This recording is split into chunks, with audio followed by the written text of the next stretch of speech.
The deadline in this sector for voluntary presentation at the experimental center is 6 o'clock.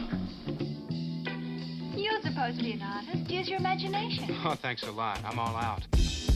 What's happening, everybody? Shelton J.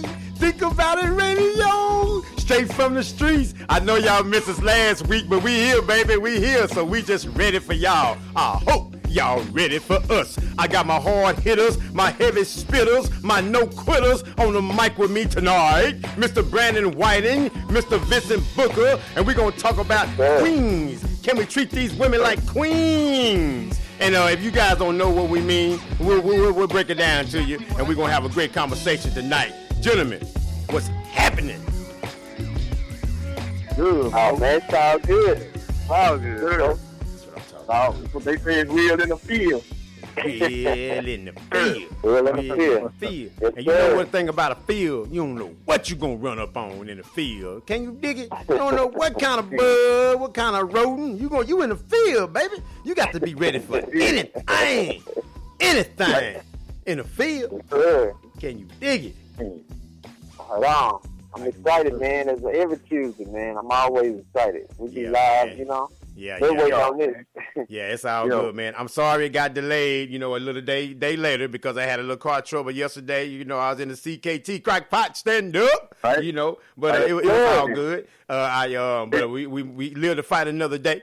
Okay, you right. Live to have another great show, and that just gave us a little bit more time to marinate on this great subject, which I pinned on Facebook. Was that when did we as men stop treating women like queens, and when did women stop demanding to be treated like queens, and just any kind of attention became the norm. And so we want to tackle that tonight in straight from the streets fashion, and also definitely our Streets Are Talking segment with Mr. Vincent Booker going to just lace us up what the streets are talking about, and we going to come with some solutions like we always do, right? Yes, sir. Yes, love sir, it, man. Love it. Mr. Booker, since you got sir. that brand new flip phone, microphone, Samsung, Apple, iPad, iTouch, right. I don't want one of them good phones. Right on. I'm going to let you bring it on in tonight, Mr. Booker, on this issue, because I know we had a conversation earlier about it, and you were just like, man, I can't wait. Oh, yeah, man. Most definitely, man. It's interesting, bro, when we start treating our women like queens, you know what I mean? I started off by saying, when you start living like a king, your queen gonna appear. You know what I mean? Say that again. When you start living like a king, your queen will appear. And what I say, the reason I say that, man, because in this society, in this Western society, really around the world, men are the forefront. We are the forefront. If you take your old lady out to eat, they're gonna hand you that bill. They're going to hand it to you. If something gets broke at the house, they're going to expect for you to have it fixed or for you to fix it. So with we're saying that, I'm saying once we start being upright, the way we supposed to be upright as men, and especially black men, we would get the women that we need in our lives. But sometimes, man, we can come from relationships that they seasonal, but we'll try to drag them all through the year, but some things are just seasonal. Some things are just seasonal. So you have chilling? To be mindful of that. So you chilling with summer rain? You supposed to have Oktoberfest, huh? Yeah, see that's right. That's why they say before you get to that marriage point, you know what I mean. You start dating. You start dating to get to know a person to see if there's compatibility. You know what I mean? Yeah. To see if somebody you can spend the rest of your life with. So like I said, it's a serious matter, man. But we're going to tackle it tonight, though. We're going to tackle it. Oh, yes, sir. Tackle it like they on the football field, right? Trying out for a team. They're going to hit everything moving. Tackle it. Right. Hit everything moving. Mr. Whiting. Yes, sir. Oh, man, like I said, man, always good to sit at the table with you brothers, man. And likewise. Enjoy this meal, Yes, sir. These topics, but I want to say that, I can speak for personal,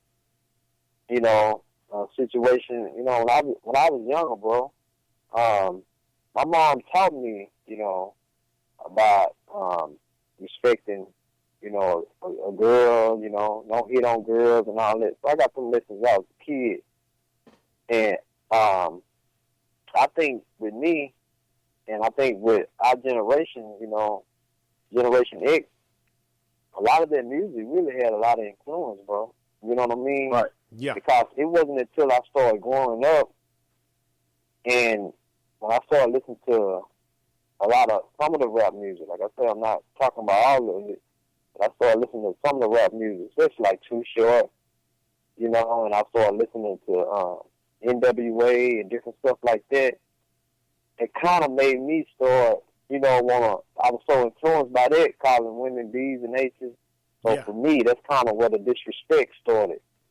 And I think a lot of girls I used to hear, even rapping Too Short when I was younger, and NWA, and then you had Two Live Crew. I was like, man, did they hear what they said in the song? They calling them, they talking about them, you know what I mean? So, it seemed like it started becoming accepted then. So, that's kind of what now I'm not talking about all girls, but a lot of them liked it. And then, that's kind of why I want to start it, but that's where it kind of turned for me. And then here come the thug image and all the good girls want the hood dude. I think from there, man, it starts spiraling out of control, Right. I think that's where it came in for me as well, as far as the you saying the good girls wanting the bad dudes and stuff like that, because going out there being nice, being kind, being respectful, man, they ain't get you no love. Man, that was lonely. It's like when you started like talking crazy and start doing this, phone rings off the hook and you just acting this way. And it's really just an act, because everything within you, man, you don't treat women like this. You don't talk to women like this. Right? You know what I mean? Because you know, because something in you won't allow you to just continue to do that, right? But you playing that role because that's all you saw getting the attention. Right? That's all you saw getting the love, because you had to pull some kind of card out, right? Wasn't tall, wasn't athletic, so I had to pull something out. Let me play this game. Let's see how this works. Let me see how it works. Also, too, I would think that, you just, when you reminisce, man, and you go back to some of your junior high days and your high school days, the most important thing back then for most kids in school was popularity, man. Right. Because it starts at an early age, being popular. You know what I'm saying? But if you, like I say, when you even think about some of the movies that was put out to where you had this geeky-looking dude and he ended up messing with the baddest chick in the school. See, a lot of those movies back then even instilled virtues in people that they never really knew. You know what I mean? Right. Because what it did was it started setting it made a standard to where you had to look like this to be accepted. And a lot of that's carried on into relationships to this day, because the first thing that we look at is that physical appearance, what this person looks like. You know what I mean? And some people get so caught up into the look of the person, they overlook the other qualities. You know what I'm saying? The things that you have to deal with on a day-to-day basis. So a lot of it actually started, man, from when we 13 and 14 years old as young men growing up in the society to how that female was projected. Oh, she bad, man. She the baddest in the neighborhood. Mm-hmm. That's what everybody wanted. That's what everybody wanted. Everybody wanted the baddest one.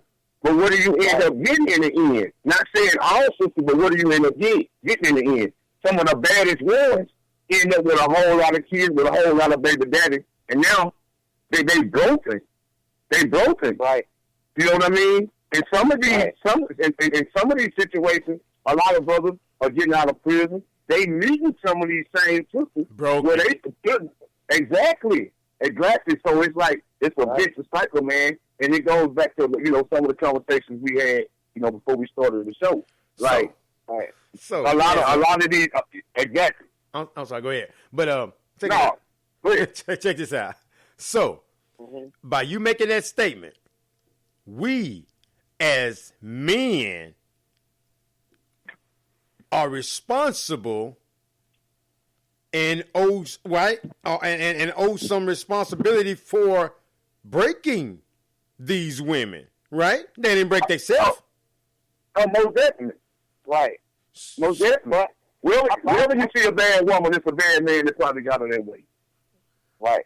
But I want to say something, kind of going back to that. I'm glad you asked the question. I'm glad Vincent brought that up. Yeah. You know, this also going to the root of it. Now, the crazy part about I can speak, you know, on myself personally. Even though I was living in the hood, I still was never just all the way gone like that. And even though when I started talking to these girls, I never called them type of names to their face and like that. I didn't even carry myself like that. And I did treat them right. But when I'm with my partners, like with that front on. Oh man, right. B's and H's, but hey man, I don't care. Yeah, all that. I don't care, no love. But I'm gonna say this. Yeah, men.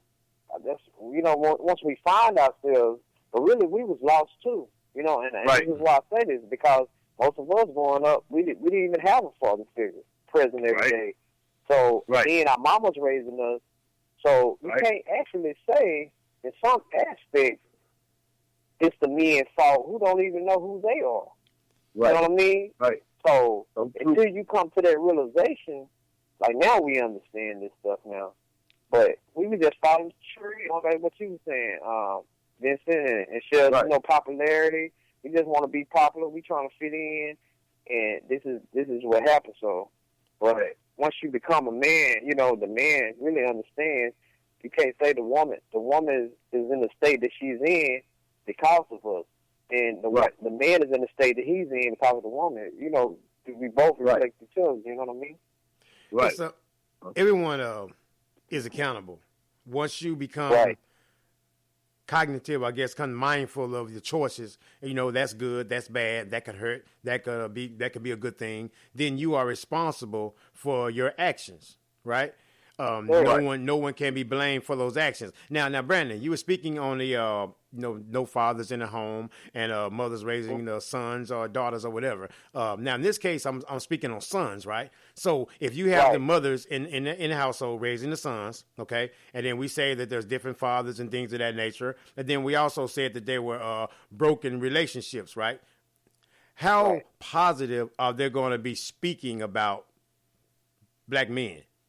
Black males or males just males in general. How many positive conversations is he going to have about them? So then how many positive conversations is this young black man going to hear about him? His kind. Right. You're exactly right. And that's the kind of the hypocrisy of it. You know what I mean? I agree with you 100%. Because a lot of times, and it's from hurt, a lot of these women and done heard it. You know what I mean? They hurting and they probably want to be with that child's father. You know what I mean? And they out of hurt.